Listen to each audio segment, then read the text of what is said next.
Job had to say when he was in the midst of his trials and tribulations.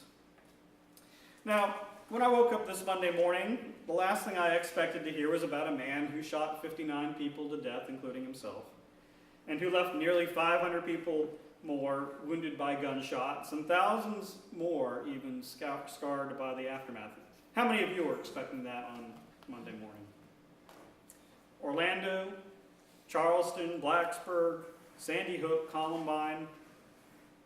Our mass shootings now have names of the places where they happened. And if you are old enough, maybe you remember in the 1970s, the man who got up on top of that University of Texas bell tower and shot people with a sniper rifle. Or maybe you recall the assassination of Robert Kennedy or Malcolm X or Martin Luther King Jr. or John F. Kennedy.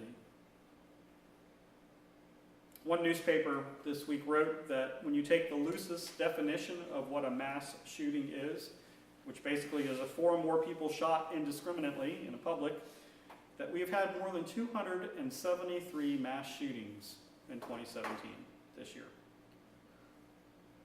And we've only had 276 days. So that's nearly one a day.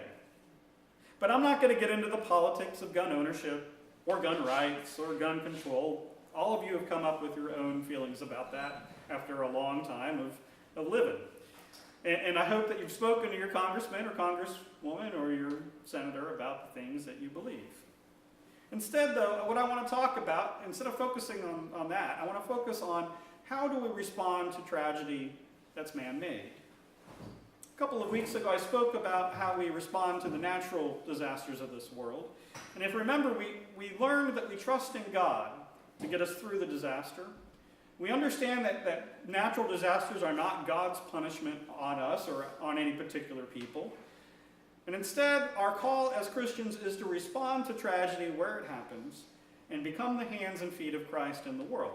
And in so doing, we then can redeem the situation that is a tragedy somewhere else. So when we think about hurricanes and earthquakes and fires, well, we're doing what we ought to do, which is to respond in love and service to others. But you know what? In the face of man-made disasters, don't we want a different response?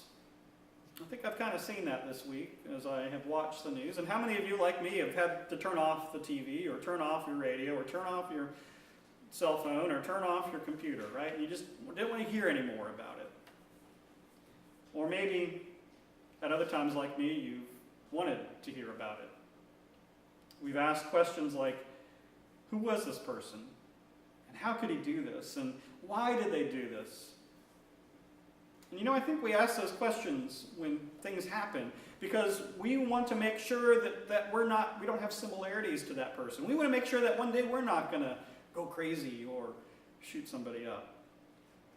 And we say those things about the people who create violence because we don't want to live with our own capacity to have murder in our hearts and to commit violence on our own. I think it's something that we wrestle with over and over again. There's something to be said about Jesus telling us that, yeah, you're right. It's not good to murder.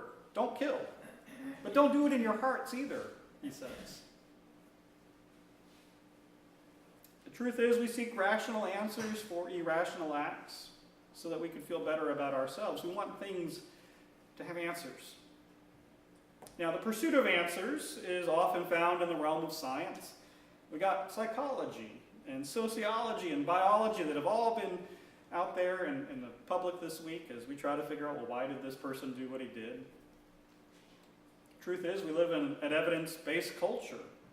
I'll believe it when I see it, is something that we say. How many of you said that to a relative? Right? Especially when they promise you're going to do something you haven't, And I think this is why some people struggle with God. They want to have a rational answer for this irrational world. They want to make sense of the injustice and violence and the pain that happens in this world. And if we do have a loving God, then why do bad things continue to happen? Well, the truth is our efforts to find a reason have often failed. And so I bring up Job today. Because in the midst of his own struggle, this Old Testament figure was talking to his friends, and they've come to supposedly help him out. of course, if you remember the book of Job, basically his friends come and tell him how horrible a person he was, because obviously God had it out for him. And Job said to his friends, well, no, I live a blameless life. I am a righteous person. And so you know what? I'm going to ask God these questions. What did I do to you, watcher of humanity? Why have you made me your target? Why have I become a burden to you? And the thing is, this happens in Job chapter 7. God doesn't answer Job for about another 20, 30 chapters. So you hear this struggle that I think many of us, we ask these same questions, especially when something happens to us. And so in his questions, Job vocalizes humanity's pain in light of God's seeming indifference. When we turn to the book of Psalms, and we heard Psalm 19 and Psalm 46 today, and if you know what the Psalms are, they're basically ancient poetry and ancient songs. They're worship resources for the Jewish people. They were used in the regular worship. And you'll see these questions coming up again and again throughout the Psalms. In Psalm 46, we hear about the chaos of the world and natural disasters and earthquakes and floods and hurricanes. And we hear the anguishes of voices crying out to God in the midst of disaster. And then in Psalm 19, we hear statements of faith and belief in spite of the unknown, in spite of the mystery of this creation we live in, as we read in Psalm 19. Our ancestors cried out, just like we do when things happened in this world. Now, the 20th century, we know this, has saw the rise of science over all things. We were fascinated, if you remember, anybody ever read about Madame Curie when you were a kid? She was a bold woman back in the early 1900s, and she and her husband discovered radioactivity to the point where they both died of radioactive poisoning. So, I mean, we were fascinated in the early 1900s, and we understood X-rays, and we understood flight, and as we've discovered radio waves that allow us to hear the radio and watch TV, and now use our cell phones everywhere. Isn't it a miracle that we can hold a computer in our pocket and in our hand, or that we can ask anything and immediately, I mean, I do this all the time with my kids. Why is the sky blue? Well, and look it up on Wikipedia. Anybody else do that? Is that your parenting support? Yeah. Anybody else here? Well, I don't know, but let's ask Google. Truth is, we also have scientists now that are discovering, that we've read the whole human genome back in the late 90s, and now we're discovering how to edit the gene, and maybe in another 20 or 30 years we will be creating designer babies, which is scary. Most of our food that we eat is genetically modified. There are certain companies that will create seeds that can only grow, and they aren't fertile the next year, and so you have to buy more seeds from them. So we've manipulated our earth and how we plant things and what we eat. And the thing is, we have been lulled into a false sense of security. We think that as we gain more and more knowledge, as we have more access to knowledge, that we don't need God anymore. If everything is contained in our biology and in our genetics, then all we really need now in this 21st century is the language of science and the shared knowledge of all of human history. And eventually we'll come up with the answers. That's kind of where we've been over the last 120 years. Maybe we will even understand evil and be able to conquer violence. So as we enter into this 21st century, I think there's a lot of hostility of the culture against God. But you know what? An article caught my eye this week. There was a lady named Kim McGlendon who was commenting on a recent discussion that happened between theoretical physicist Michio Kaku and Fred Jerome. Now, Fred Jerome has just written a book on J. Edgar Hoover, where he explored all the files that J. Edgar Hoover had kept on Americans, and one of the people that Jerome looked at was his friend Albert Einstein. Now, Fred Jerome was a student of Einstein's back in 1943, and Kaku is a proponent for the physics theory of everything that helps us understand this world and our universe. So if you ever watch Neil deGrasse Tyson, you'll see probably Kaku being interviewed. He's shown up on the Big Bang Theory. A very important Japanese physicist who has given us a lot to think about.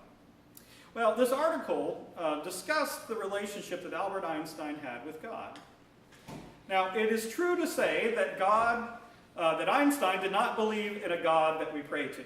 Einstein did not have anything to do with traditional theology or traditional religion. He had a major bone of contention with us who believe that.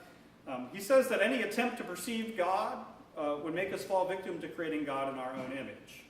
And maybe he has a point there. He thinks that our vision is so small that we are limited as human beings that we cannot grasp God totally, and so any attempt to try to do so would limit God.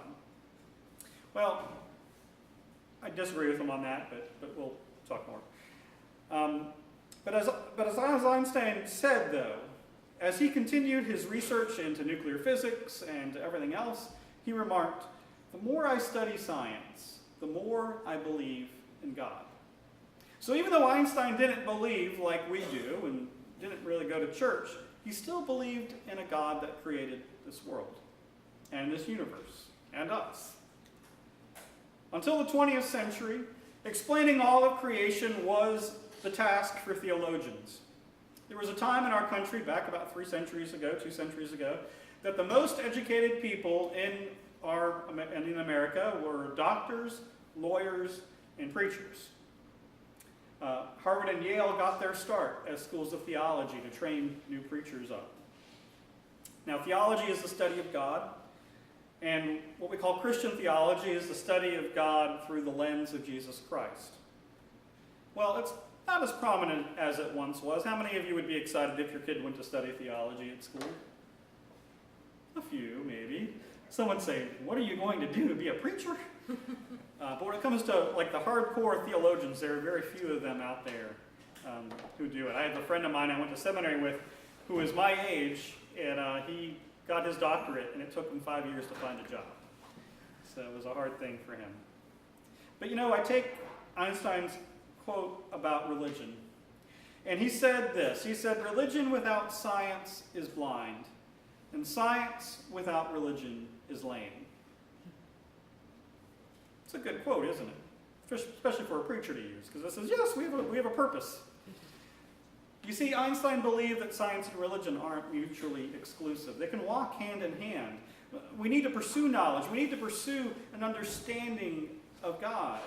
You see, knowledge itself is not going to help us change who we are. We could have all the knowledge in the world. We could have access to Wikipedia all the time we want to. We could gain all this stuff, but anybody know what it's like to have a lot of stuff in your house? What's up with, when you have a lot of stuff in your house, how does that make you feel? Anybody stressed out by all the stuff in your house? All right, well, nobody wants to answer and admit that they have a lot of stuff in their house. Okay, well, I feel stressed out about it, and it's the same thing with knowledge. We could have access to everything, but sometimes you just feel overwhelmed, right? Or maybe, as a lot of scientists have come out, and this is what Einstein said, he said, the more that I pursue knowledge, the more I realize that I don't know anything. Anybody ever felt that way? If you're going through a doctoral program, it's like that. The more you go through your education, the more you realize that somebody else has already thought the same idea, and then you have to quote everybody. And I think the same thing is true in our life. And I think there's some truth in the Old Testament with Ecclesiastes where the wisdom writer says there is nothing new underneath the sun. And that is true. But theology, the study of God gives us a reason. Theology helps us to develop a sense of right and wrong. It helps us create a moral framework of human emotions around the cold facts and figures of science. And as Christians, we believe in a God who is personal, who breaks into our world and into our reality, who intervenes with humanity. And this idea of God breaking into the world doesn't emerge just out of Christianity, but it was a part of the Jewish belief too. This is the faith of the Israelites as they were wandering in the desert. What do we hear? We hear God coming to speak to Moses through a burning bush. We see God coming to speak to Moses on the mountain of Mount Sinai and giving him the 10 Commandments. There was this interference of God in our world and creating a pattern and framework of living. You see, Jewish culture was built on the belief that God brought order out of chaos. And that God gives us the ability, through the law, to make order out of chaos too. At the beginning of Psalm 19, we hear all about how God how God is praised by all of creation. The Hebrew word at the very beginning of Psalm 19 is the word El. Now, how many of you are Superman fans? Anybody? What was Superman's name? Was it Kal-El? Right? Maybe not. Maybe I'm the only comic book fan here. Okay. So, El, E-L, that Hebrew word for El stands for God. But in the ancient times, El was something that was universally said by many other cultures, not just the Hebrews. So when the psalmist is writing Psalm 19, he begins by saying that all of creation celebrates the God of all creation. All right? The God of all of us, no matter what your cultural background is. In the ancient world, the word of God would have been understood by all cultures. But as we continue on with the psalm, we get to a point where the Lord is now spoken. And the Lord, the word for that is Yahweh. And it was a very Jewish word for God. And so what you see is a switch in Psalm 19 from just talking about the universal God that we all know, but to a very Jewish God that gives us the law. And what was at the heart of the early Jewish belief was that the law of the Lord is perfect, reviving the soul. The Israelites were given the Ten Commandments. God gave them judges, and God even gave them a king. And all of this proved God's blessings on their nation. But as the centuries went on, Israel became a vassal of other greater empires. Faith in that law weakened, and so God intervened again by giving us Jesus. That's what we believe as Christians. We believe that Jesus came into our world to be a living inspiration of the law. Now, how many of you know, or how many of you believe this? So I'm going to say this, I don't know if you believe it. But we know that just having laws doesn't mean that we solve all our problems, right? There have been times when we've seen injustice happen in courts, right? Because someone has really read the law a certain way and it still leaves room for injustice, right? Well, what Jesus came to do was to teach the people of Israel that, well, you just don't have to obey the letter of the law. You have to live by the spirit of the law, too. And what Jesus did was teach people how to love everybody, how we need to forgive infinitely, how we do everything out of the faith. And this is why Jesus can say to people, you know, it's wrong for you to murder somebody, yes, but it's also wrong for you to have violence in your heart against somebody, too. Now, when Job asked his questions, he did not receive a satisfactory response. The author of the book of Job writes that God gave a non-answer. God challenged Job by asking where he was at the beginning of creation. And maybe, and here's one thing, Einstein once said that we were also inconsequential to God. This is another one of his arguments against a personal God. And maybe there is some of that happening in the book of Job. But I also believe that it may be a different way. Maybe the answer God gives to Job reveals that there is still mystery in this universe. You see, the point of science and theology is to unveil the mystery that we have in this world. If you talk to a scientist or a preacher, what you will find out is that the more we attempt to answer questions like why, or what, or when, or where, or how, well, the more we understand that we don't know everything. In light of a tragedy like Las Vegas this week, and the ongoing tragedy caused by natural disasters like the hurricanes, maybe we don't need to pursue all the answers of why and what and how, when, or where. Maybe instead we're supposed to live out the call of God to help those who are hurting, to love those who are lost, and to share the love of God with a world caught in ignorance and chaos. Let us pray. Dear God, we thank you for this world. We thank you for your ability to understand as much as we do about it. We thank you for giving us the ability to care for and to love one another. So as we go out into the world today, teach us to have open eyes, open minds, open ears, and open hearts, that we may help others see the wonder that you bring to our universe. Amen. I'm going to close with our final song, From the Rising of the Sun.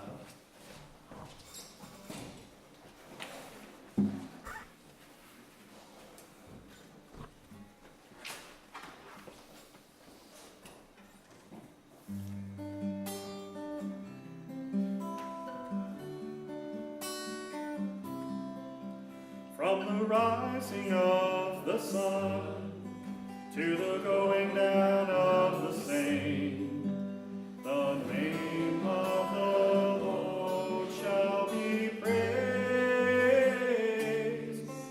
From the rising of the sun to the going down of the same, the name of the Lord shall be praised. So praise ye the Lord. Praise ye the Lord. From the rising of the sun to the going down of the same, the name of the Lord shall be praised. May you go forth in peace. Amen. Amen.